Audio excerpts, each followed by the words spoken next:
फिर है ब्रू जनजाति। ब्रू जनजाति जो है, जिसे रियांग जनजाति भी कहते हैं, उत्तर पूर्वी राज्यों त्रिपुरा, असम, मणिपुर, मिजोरम में फैली है और यह एक आदिम जनजाति समूह है। त्रिपुरी जनजाति के बाद त्रिपुरा की दूसरी सबसे बड़ी जनजाति है। माई नौमा नृत्य स्नातंत्र खेती की कटाई में जब किया जाता है। प्लस हिंदू है ये लोग। होजिगिरी उनका लोक नृत्य है। लाई, पोई, फनाई, राउते, लुथियान, मारा मिजोरम की जनजातियां हैं। ये सब जनजाति का नाम है। लाई, पोई, फनाई, रोल्टे, लुसियान, मारा मिजोरम की जनजातियां। मिजोरम अन्योन्यता और अन्योन्यम के रूप में मिजोस और गैर मिजोस परस्पर निर्भरता का बढ़ाता है। हम बात करते हैं कटकरी जनजातियां। 75 विशेष रूप से कमजोर जनजातीय समूह पीवीटीजी में से एक है। ज़्यादातर महाराष्ट्र में पाए जाते हैं ये कटकरी जनजातियां। बात करते हैं आबा गुजा जनजाति। तो ब्राज़ील में अमेजन वर्षावन में लगभग 400 लोगों की एक शिकारी जमात जनजाति है। हिंदू 20 मई इस प्रकार की खबरें यूपीएससी द्वारा मांगी जाती है, मतलब ये याद कर लीजिए, इसमें साफ साफ लिखा है। तो आबा गुजा जनजाति जो ब्राज़ील के अमेजन वर्षावन में लगभग 400 लोगों की एक शिकारी जमात जनजाति है। ये ऐसे आपको कहीं नहीं मिलेगा, लेकिन इसमें मिल रहा है तो आप पढ़ लीजिए अच्छे से। आबा गुजा जनजाति ब्राज़ील की है। फिर है यूगर्स। तो निर्जातीय रूप से तुर्की के मुस्लिम समुदाय से संबंधित है, मुख्य रूप से चीन में रहते हैं। ओके, यूगर्स। टिड्डियों का हमला की बात करें तो संयुक्त राष्ट्र के खाद्य और कृषि संगठन यानी FAO ने टिड्डी गतिविधि के 3 हॉटस्पॉटों की पहचान की है। हॉर्न ऑफ अफ्रीका, रेड सी क्षेत्र और दक्षिण पश्चिम एशिया। हॉर्न ऑफ अफ्रीका में सबसे ज़्यादा प्रभावित क्षेत्र कहा गया है। लाल सागर क्षेत्र में टिड्डियों ने सऊदी अरब, ओमान और यमन पर हमला किया। दक्षिण पश्चिम एशिया में टिड्डियों ने ईरान, भारत और पाकिस्तान को नुकसान पहुंचाया। टिड्डियों की 4 प्रजातियां पाई जाती है: डेजर्ट टिड्डी, प्रवासी टिड्डी, बॉम्बे टिड्डी और ट्री टिड्डी। डेजर्ट टिड्डी को अंतर्राष्ट्रीय स्तर पर भारत में सबसे विनाशकारी कीट के रूप में माना जाता है। अब ये क्वेश्चन डायरेक्ट पूछेगा कि 4 प्रकार की टिड्डियां हैं, भारत को कौन प्रभावित कर रहा है, तो डेजर्ट टिड्डी। सभी में टिड्डियों के लिए 3 प्रजनन मौसम है: शीतकालीन प्रजनन नवंबर से दिसंबर, वसंत प्रजनन जनवरी से जून और ग्रीष्मकालीन प्रजनन जुलाई से अक्टूबर। भारत में केवल एक टिड्डी प्रजनन का मौसम है, वह है ग्रीष्मकालीन प्रजनन। टिड्डी चेतावनी संगठन LWO जो भारत का है, पौध संरक्षण निदेशालय संगरोध और भंडारण, कृषि और किसान मंत्रालय मुख्य रूप से राजस्थान और गुजरात राज्य में अनुसूचित रेगिस्तानी क्षेत्रों में डेजर्ट टिड्डी की निगरानी और नियंत्रण के लिए जिम्मेदार है। कौन है? LWO। बात करते हैं भारत में टिड्डी चक्र। भारत में 1962 के बाद कोई पूर्ण विकसित टिड्डी चक्र नहीं देखा गया है। हालांकि 1978-1993 के दौरान बड़े पैमाने पर उछाल देखा गया है। स्थानीय टिड्डी का प्रजनन 1998, 2002, 2005, 2007, 2010 में नियंत्रित किया गया था। 2010 के बाद में स्थिति शांत रही और कोई बड़े प्रजनन और झुंड गठन की सूचना नहीं मिली। संयुक्त राष्ट्र के खाद्य और कृषि संगठन यानी FAO को अंतर्राष्ट्रीय स्तर पर टिड्डियों को नियंत्रित करना अनिवार्य है। अस्टाइन की बात करें तो विनाइल, ये जो अस्टाइन गैस अभी साउथ में विशाखापट्टनम में छोड़ा गया था वो है। तो विनाइल बेंजीन, एथिल बेंजीन, सिनेनामिन या फेनिलिथिन के रूप में जाना जाता है ये एस्टाइल। ये बेंजीन का व्युत्पन्न है, मतलब बेंजीन से निकला हुआ है। ज्वलनशील तरल है। इसका उपयोग polystyrene, plastic, fibre glass, rubber और लेटेक्स के निर्माण में किया जाता है, जो वाहन के निकास, सिगरेट के धुएं और प्राकृतिक खाद्य पदार्थों जैसे फल और सब्जियों में पाया जाता है।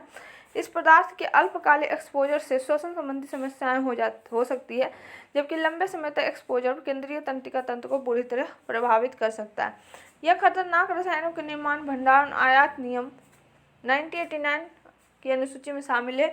नियमों में सख्त मानदंड बनाए गए थे कि इसे कैसे संभाला और संग्रहित किया जाना चाहिए। विजाक गैस रिसाव के कारण समाचार में था। भोपाल गैस राष्ट्रीय गैस रिसाव की घटना थी। दिसंबर 1984 में भोपाल में यूनियन कार्बाइड इंडिया लिमिटेड यानी UCIL के कीटनाशक संयंत्र में हुई थी, जहां लोग गैस रिसाव के कारण मिथाइल आइसोसाइनेट गैस के संपर्क में आ गए थे। ये लोग आप जानते हैं और प्रीलिम्स 2020 में पूछा गया था ये क्वेश्चन। फिर है नीरी, जो वैज्ञानिक औद्योगिक अनुसंधान संगठन का परिषद है। वैज्ञानिक औद्योगिक अनुसंधान संगठन का परिषद है। CSIR राष्ट्रीय पर्यावरण इंजीनियरिंग अनुसंधान संस्थान यानी CSIR नीरी भारत सरकार द्वारा बनाया और वित्त पोषित एक अनुसंधान संस्थान है, जिसे 1958 में नागपुर में जल आपूर्ति, मल में निपटान, संचारी रोग आदि पर ध्यान केंद्रित करने के लिए स्थापित किया गया था। नीरी पर्यावरण विज्ञान और इंजीनियरिंग के क्षेत्र में एक अग्रणी प्रयोगशाला है और वैज्ञानिक और औद्योगिक अनुसंधान परिषद यानी CSIR का एक क्षेत्र के रूप में अग्रणी प्रयोगशाला है और CSIR का एक भाग है। नीरी की 5 क्षेत्रीय प्रयोगशालाएं हैं, चेन्नई, दिल्ली, हैदराबाद, कोलकाता, मुंबई में। नीरी विज्ञान और प्रौद्योगिकी मंत्रालय के अंतर्गत आता है। नीरी है क्या? तो जो वैज्ञानिक और औद्योगिक अनुसंधान संगठन की एक परिषद है। हम बात करते हैं राष्ट्रीय बाघ संरक्षण प्राधिकरण का यानी NTCA।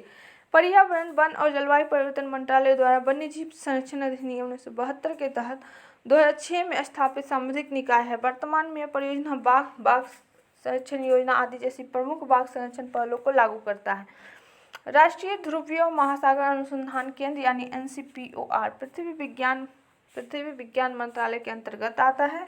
ये NCPOR और गोवा में स्थित है। राष्ट्रीय ध्रुवीय महासागर अनुसंधान केंद्र भारत का प्रमुख अनुसंधान एवं विकास संस्थान है जो ध्रुवीय और दक्षिण महासागर क्षेत्र में अनुसंधान गतिविधियों के लिए जिम्मेदार है।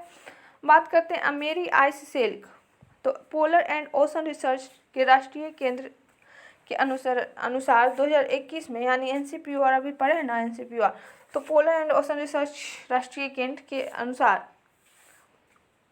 2021 तक अंटार्कटिका में AIS सीमाओं के विस्तार में 24% की वृद्धि होगी। AIS दुनिया के सबसे बड़े ग्लेशियर जल निकासी घाटियों में से एक है जो अंटार्कटिका के पूर्वी तट पर स्थित है। अंटार्कटिका पता होगा ना, साउथ में है, आर्कटिक ऊपर है। IMD द्वारा ताप लहरों के लिए मानदंड, तो ताप लहर को तब तक नहीं माना जा सकता जब तक कि एक जगह का अधिकतम तापमान मैदानी इलाकों के लिए कम से कम 40 डिग्री सेंटीग्रेड और पहाड़ी क्षेत्रों के लिए कम से कम 30 डिग्री सेंटीग्रेड नहीं पहुंच जाता है। जब सामान्य अधिकतम तापमान से निरपेक्ष वास्तविक अधिकतम तापमान 45 डिग्री सेंटीग्रेड या इससे अधिक रहता है तब ताप लहर होती है। मतलब जो है मैदानी में 40 डिग्री सेंटीग्रेड से अधिक 40 डिग्री सेंटीग्रेड तक और पर्वतीय में 30 डिग्री सेंटीग्रेड तक और सामान्य में 45 डिग्री अधिकतम रहता है तो वो ताप लहर होती है।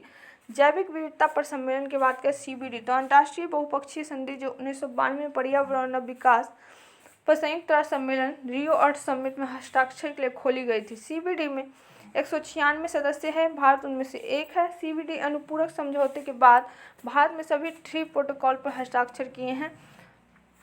3 प्रोटोकॉल कौन कौन सा है? तो पहुंच और लाभ साझा करने वाला नगोया प्रोटोकॉल, तो इसका उद्देश्य जो है आनुवांशिक संसाधनों के उपयोग से उत्पन्न होने वाले लाभों को निष्पक्ष और न्यायसंगत तरीके से साझा करना। दूसरा है जैव सुरक्षा पर कार्टागोना प्रोटोकॉल, तो इसका उद्देश्य जो है आधुनिक जैव प्रौद्योगिकी से उत्पन्न होने वाले जीवों के सुरक्षित संचालन, परिवहन और उपयोग को सुरक्षित करना। तीसरा है नगोया प्रोटोकॉल, जीविका पर कुआलालंपुर अनुपूरक प्रोटोकॉल और जैव सुरक्षा पर कार्टागोना प्रोटोकॉल का निवारण।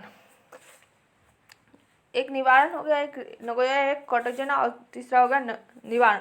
इसका उद्देश्य जो है LMIA से संबंधित दायित्व और निवारण के क्षेत्र में अंतर्राष्ट्रीय नियमों और प्रक्रियाओं को प्रदान करके जैव विविधता के संरक्षण और सतत उपयोग में योगदान करना है। अब हम बात करते हैं access and sharing clearing house, ABS clearing house. ये क्या है? तो ये नगोया प्रोटोकॉल के अनुच्छेद 14 द्वारा स्थापित ABS पर सूचनाओं के आदान प्रदान का एक मंच है। मतलब ये सूचनाओं का आदान प्रदान का मंच है। एक्सेस बोल रहा है, access and sharing clearing house. Protocol के कार्यान्वयन की सुविधा के लिए महत्वपूर्ण उपकरण, पहुंच और लाभ बंटवारे की प्रक्रियाओं पर कानूनी निश्चितता और पारदर्शिता बढ़ाकर मूल्य श्रृंखला के साथ आनुवांशिक संसाधनों का उपयोग की निगरानी के लिए अनुपालन के अंतर्राष्ट्रीय स्तर पर मान्यता प्राप्त प्रमाण पत्र के माध्यम से शामिल है। तो ये हो गया हमारा एनवायरनमेंट कंप्लीट मई 2020 का। अब हम मई 2020 में आगे करेंगे ये योजनाएं, तो आप हमारे साथ बने रहिए। देखने के लिए थैंक्स फॉर वॉचिंग। दोनों का अर्थ की होता है